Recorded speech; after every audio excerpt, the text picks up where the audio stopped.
चलिए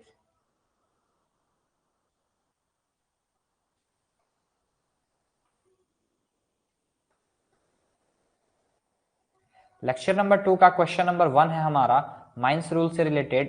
एक मिनट, पहले कलर चेंज करते हैं हम लोग। कौन सा कलर लिया जाए? ये कलर लेते हैं। कैसा है ये? सही है।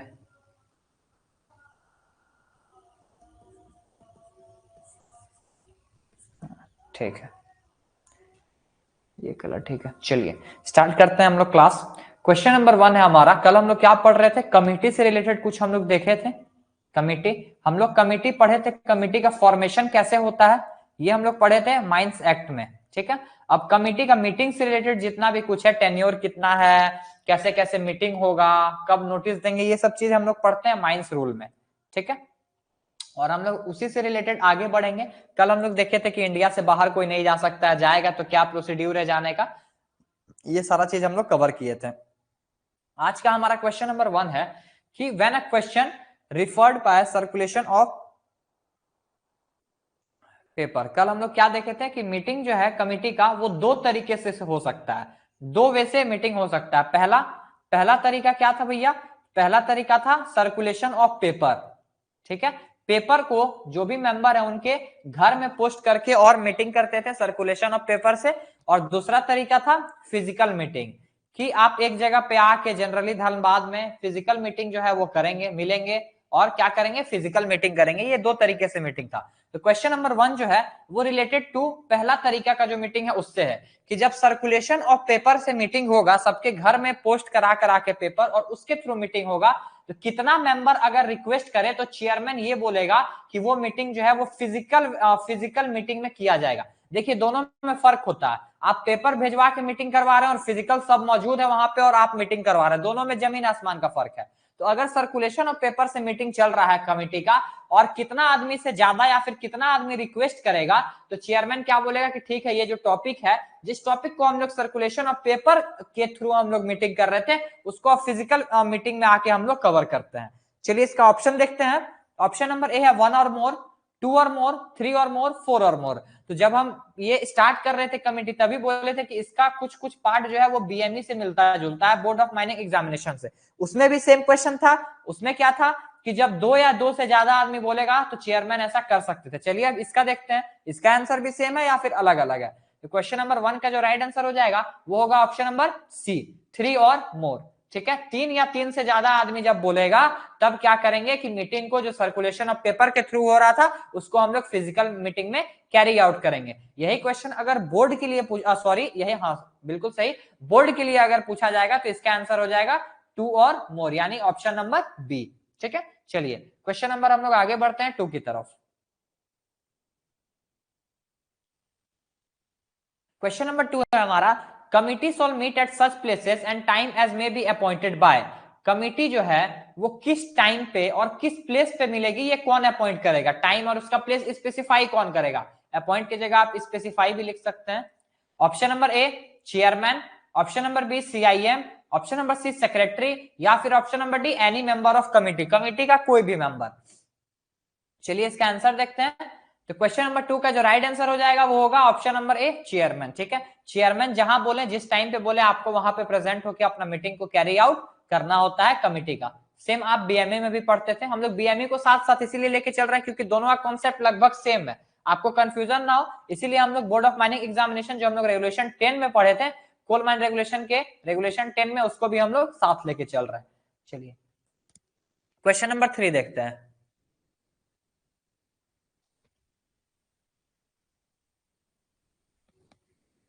क्वेश्चन नंबर 3 है, who shall give notice for meeting to the member of committee.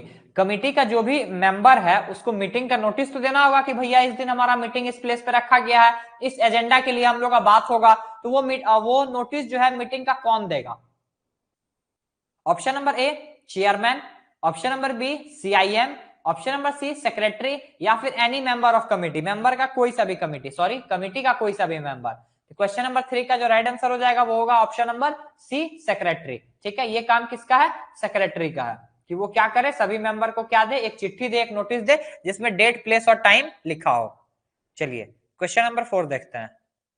Question number 4 है हमारा, secretary shall give notice for meeting to the member of committee at least dash days prior for time and place of meeting. Meeting कहां पे होना है और किस time पे होना है, इससे रिलेटेड नोटिस जो है सेक्रेटरी मेंबर ऑफ कमिटी को कम से कम कितने दिन पहले देगा, मीटिंग के कितने दिन पहले। इसका रेफरेंस किससे लिया जा रहा है, डेट ऑफ मीटिंग से। डेट ऑफ मीटिंग से, मीटिंग के डेट के कितने दिन के पहले देगा।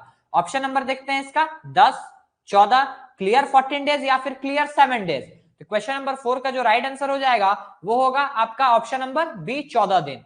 ठीक है, 14 दिन प्रायर, यानी जो भी डेट है कमिटी का, मीटिंग का जो भी डेट है उसके 14 दिन के पहले कम से कम जो है क्या करेगा, जो भी मेंबर है कमिटी के उसको नोटिस पहुंचा देगा। यही बात अगर बीएमई की करें, बोर्ड ऑफ माइनिंग एग्जामिनेशन की, तो क्या था इसमें 10 क्लियर डेज, 10 क्लियर डेज में क्या दे देना है, 10 क्लियर डेज पहले से आपको नोटिस दे देना है। इमरजेंसी केस में अलग था, लेकिन नॉर्मल केस में 10 क्लियर डेज। ठीक है, चलिए क्वेश्चन नंबर आगे बढ़ते हैं 5 की तरफ। क्वेश्चन नंबर 5 है, secretary shall give notice for agenda of meeting. देखिए बीएमई में क्या था कि बस टाइम एंड प्लेस के लिए मीटिंग दिया जाता था, सॉरी नोटिस दिया जाता था, किसके लिए, टाइम के लिए और प्लेस के लिए। कमिटी में ऐसा नहीं है, कमिटी में एक और आपको व्यवस्था किया गया है कि किस चीज के लिए बात होगा, आपका एजेंडा क्या होगा मीटिंग का, यह भी बता दिया जाएगा। टाइम बताया जाएगा, प्लेस बताया जाएगा 14 दिन पहले, और एजेंडा कब बताया जाएगा। यह है क्वेश्चन नंबर आपका 5 की मीटिंग के कितने दिन पहले एजेंडा, यानी किस टॉपिक पे बात होने वाला है, यह बता दिया जाएगा। ऑप्शन नंबर ए 7 दिन, 14 दिन, क्लियर 10 डेज या फिर क्लियर 7 डेज। क्वेश्चन नंबर 5 का जो राइट आंसर हो जाएगा वो होगा ऑप्शन नंबर ए 7 डेज। ठीक है, एटलीस्ट 7 डेज बिफोर, यानी मीटिंग आरंभ होने के 7 दिन पहले किस चीज पे मीटिंग होना है, उसका टॉपिक क्या होने वाला है, ये बता दिया जाएगा। चलिए बढ़ते हैं क्वेश्चन नंबर हम लोग 6 की तरफ। क्वेश्चन नंबर 6 है हमारा, व्हेन एन इमरजेंट मीटिंग, यानी कि बोल सकते हैं कि इमरजेंसी मीटिंग, इसको हम लोग और क्या बोल सकते हैं, इमरजेंसी मीटिंग। इमरजेंसी मीटिंग के केस में नोटिस जो है, नोटिस ऑफ कमिटी का, सॉरी कमिटी का जो मीटिंग का नोटिस है वो कितने, मीटिंग के कितने दिन पहले दिया जा सकता है। ऑप्शन नंबर ए 2 clear days, 5 clear days, 3 clear days या फिर 7 क्लियर डेज। तो क्वेश्चन नंबर 6 का जो राइट आंसर हो जाएगा वो होगा आपका ऑप्शन नंबर ए 2 क्लियर डेज। अब जिनको क्लियर डेज का मतलब नहीं पता है मैं बता दूं, क्लियर डेज का मतलब होता है कि जैसे कि आज आपका डेट है, कितना डेट है, 12 दिसंबर, 12 दिसंबर को अगर आप नोटिस दे रहे हैं, 12 दिसंबर 2024 को मान के चलिए आप इमरजेंसी के लिए मीटिंग दे रहे हैं, तो 2 क्लियर डेज मतलब हो गया कि जिस दिन नोटिस दिया जा रहा है, यानी कि 12 दिसंबर को काउंट नहीं किया जाएगा। जिस दिसंबर को आप नोटिस दे रहे हैं वो दिन काउंट नहीं होगा। उसके बाद 13 और 14, कम से कम 2 दिन का समय के बाद 15 को आपको इमरजेंसी मीटिंग बैठाना होगा। ठीक है, ये होता है क्लियर डेज। जब आप बोर्ड ऑफ माइनिंग एग्जामिनेशन पढ़ेंगे तो उसमें नॉर्मल नोटिस जो है, फर्स्ट नोटिस बिना इमरजेंसी का 10 क्लियर डेज पहले दिया जाता है। ठीक है, ये डिफरेंस है। चलिए क्वेश्चन नंबर 7 देखते हैं हम लोग। क्वेश्चन नंबर 7 है, no business which is not on programme shall be considered. अब वैसा कोई बिजनेस या फिर वैसा कोई टॉपिक पे कमेटी के मीटिंग में बात नहीं होगा जिस टॉपिक से रिलेटेड एजेंडा ना दिया गया हो, मतलब एजेंडा में जो टॉपिक है बस वही टॉपिक से रिलेटेड बात की जाएगी, उससे रिलेटेड उसको छोड़ के और कोई बात नहीं की जाएगी, और कोई टॉपिक पे नहीं। ऑप्शन नंबर ए CIM, chairman, central government secretary. ठीक है, जब तक कौन परमिट ना करें तब तक, अगर परमिट कर दिए तो आप कोई साइड टॉपिक से भी बात कर सकते हैं, थोड़ा चुगली भी कर सकते हैं, कोई इश्यू नहीं है। तो क्वेश्चन नंबर 7 का जो राइट आंसर हो जाएगा वो होगा ऑप्शन नंबर बी चेयरमैन। ठीक है, जब तक चेयरमैन ना बोले तब तक एजेंडा में जो लिस्ट रखा गया है, अगर 7 लिस्ट पे बात होना है, 1 2 3 4 5 और 6 7 लिस्ट पे अगर बात होना है तो 7 लिस्ट पे ही बात किया जाएगा, इसको छोड़ के कोई और बात नहीं किया जाएगा। यदि चेयरमैन मान गए, चेयरमैन को भी टाइम पास करने का मन है या फिर कुछ बात करने का मन है, तो वो चेयरमैन परमिट कर सकते हैं कि आप दूसरा टॉपिक में भी बात कर सकते हैं। चलिए ये सब बात वैसे सिर्फ रूल में लिखा गया है, फॉलो कोई नहीं करता होगा, I know and well you know. चलिए क्वेश्चन नंबर हम लोग 8 देखते हैं। If the chairman is absent in any meeting dash shawl elect the chairman for that meeting. यदि चेयरमैन भी इंसान है, वो भी एब्सेंट हो सकते हैं, तबियत खराब हो सकता है, एक्सीडेंट हो सकता है या फिर कुछ भी हो सकता है, तो यदि चेयरमैन जो है एब्सेंट हो गए कमिटी के मीटिंग में, तो कौन जो है वो चेयरमैन को इलेक्ट करेगा उस मीटिंग के लिए, उस मीटिंग के लिए चेयरमैन कौन इलेक्ट करेगा। ऑप्शन नंबर ए CIM, option number B member present, जो भी मेंबर प्रेजेंट है वो खुद से करेंगे अपने में, option number C central government या फिर सेक्रेटरी।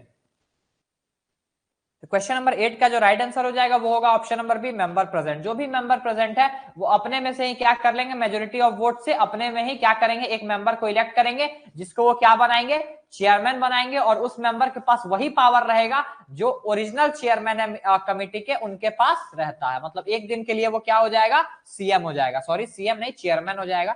नायक मूवी याद आ गया था, तो एक दिन के लिए सीएम बनते हैं, यहाँ पे एक दिन के लिए चेयरमैन बनाया जाएगा। चलिए क्वेश्चन नंबर 9 देखते हैं।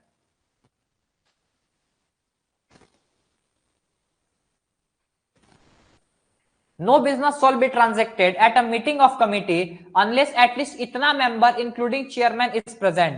ऐसा कोई सा भी क्वेश्चन है उसके लिए मैंने आपको एक ट्रिक बताया था जब हम लोग क्या पढ़ रहे थे, हम लोग पढ़ रहे थे बीएमई रेगुलेशन नंबर 10 पढ़ रहे थे कि एक बताए थे कि किसी भी तरह का कोई मीटिंग है उसमें अगर ये क्वेश्चन पूछा जाए कि कोई भी बिजनेस या फिर कोई भी टॉपिक में बात नहीं किया जाएगा, डिसीजन नहीं लिया जाएगा जब तक उस मीटिंग में कितना मेंबर इंक्लूडिंग चेयरमैन प्रेजेंट ना हो।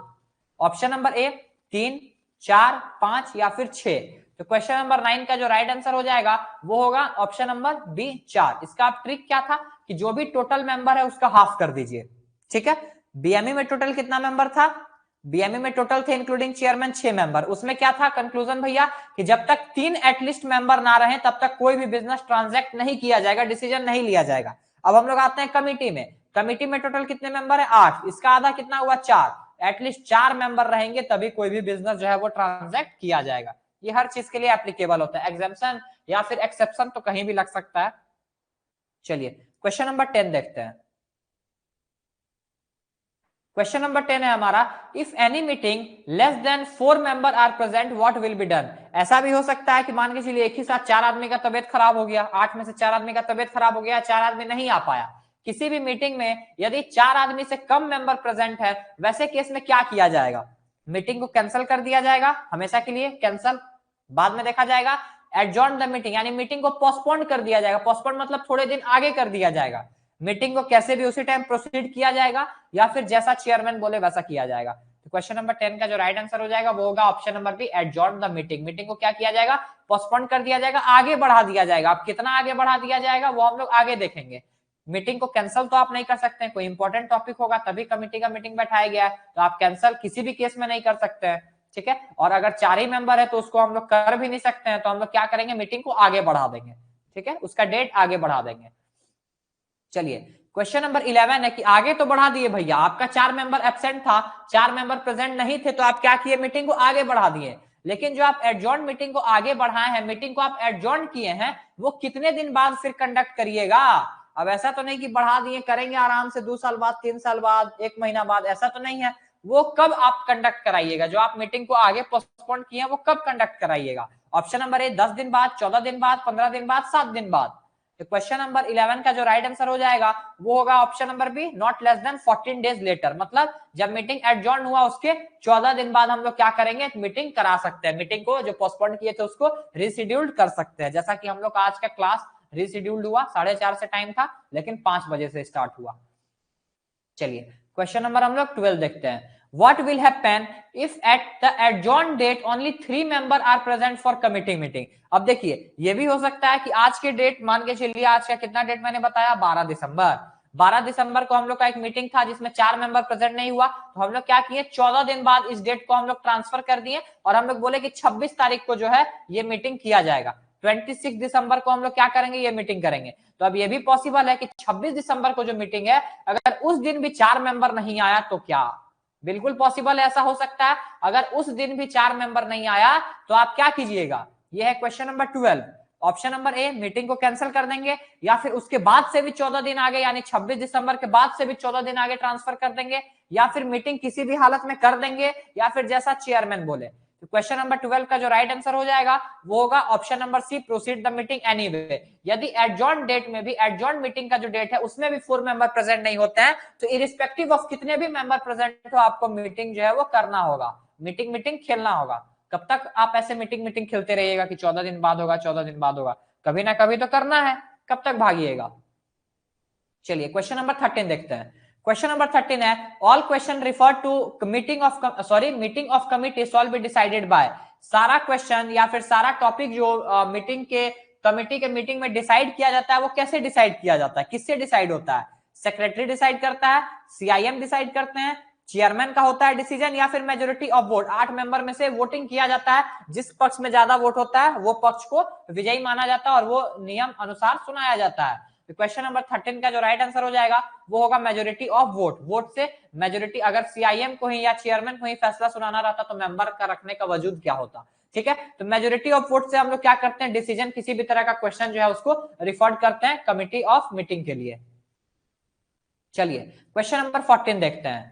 क्वेश्चन नंबर 14 है हमारा, in case an equal vote और opinion dash shall exercise an additional vote. देखिए 8 मेंबर है, इसमें मान के चलिए वोटिंग कराया गया, एक है यस और दूसरा है नो, दो पक्ष है। 4 में से 8 में से अगर 4 मेंबर इधर आ गया, 4 मेंबर इधर आ गया, तो किस डिसीजन को हम लोग मानेंगे, यस को मानेंगे कि नो मानेंगे। वोटिंग कैसे हुआ, वोटिंग तो 50-50 हो गया, कोई विजयी नहीं हुआ, ना यस डिसीजन लिया गया ना नो डिसीजन लिया। ऐसे केस में एडिशनल वोट का पावर किसके पास है कि वो अपना एक एडिशनल वोट देके या तो इसको +1 करके 5 कर देगा या इसको +1 करके 5 कर देगा। ऑप्शन नंबर है सेक्रेटरी, सीआईएम, चेयरमैन या फिर member.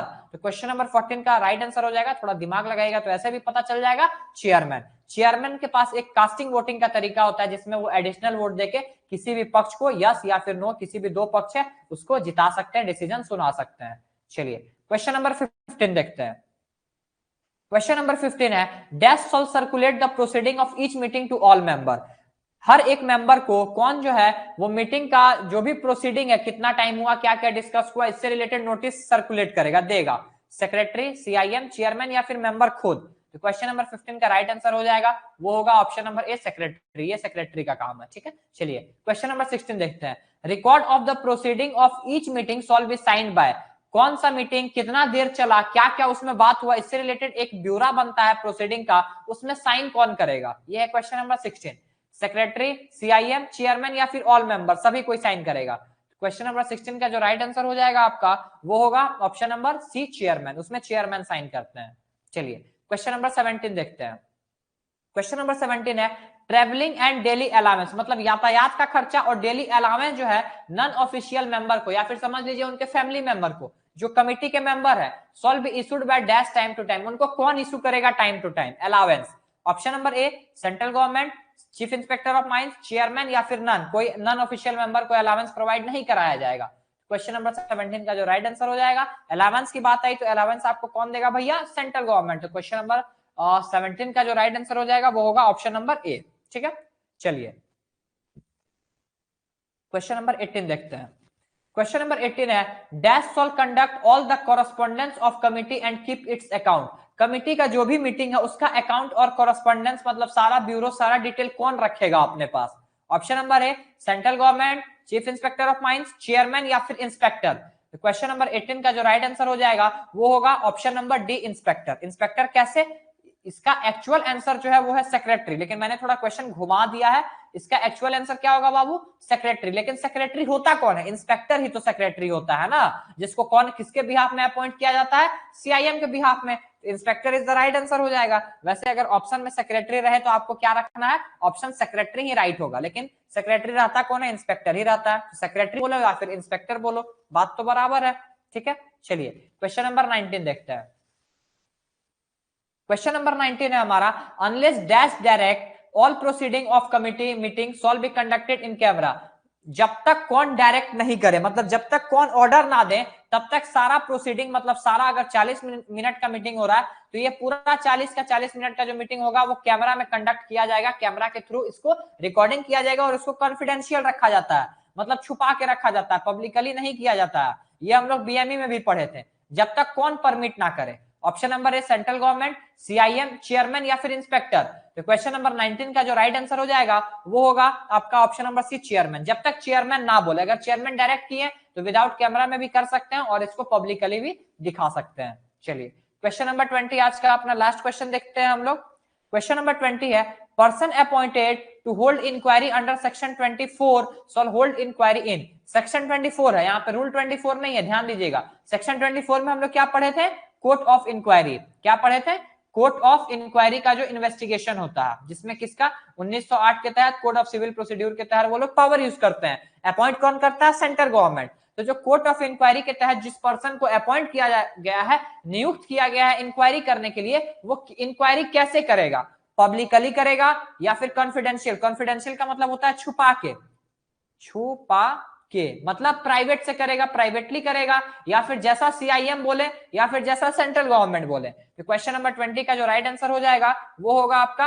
Option number A, publicly. Court of inquiry का जो भी मीटिंग होता है वो पब्लिकली किया जाता है, सॉरी मीटिंग नहीं, जो भी इंक्वायरी होता है वो पब्लिकली किया जाता है। ठीक है, चलिए आज का हमारा माइंस लॉ लंदन 55 से रिलेटेड लेक्चर नंबर 2 यहाँ पे खत्म होता है।